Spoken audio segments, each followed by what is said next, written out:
The Billings School Board District 2 Board of Trustees will soon decide whether or not a high school mill levy will go before local voters this spring. If you recall, last May voters approved a levy for the elementary district but rejected the high school levy.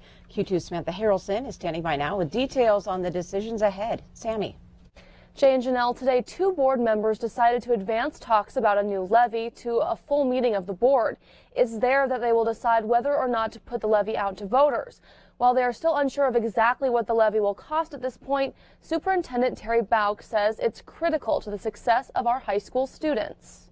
In reality, we haven't passed a levy for the high schools for probably 10 years, and that's really unacceptable in terms of supporting our students. We try to be responsible as far as having great expectations for our kids, but we also need to support them. If approved by the school board, the final levy will look very similar to the one voters saw last year. The money would go to expanding dual credit and advanced placement courses.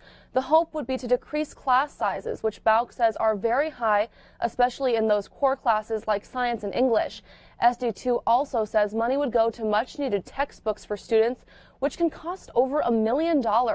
They would also hope to add more counseling services for their students. The levy would likely cost taxpayers with a $100,000 home about $7 a year, but changes could still be made by the school board before it decides whether or not the levy will go on the May ballot. Jay and Janelle.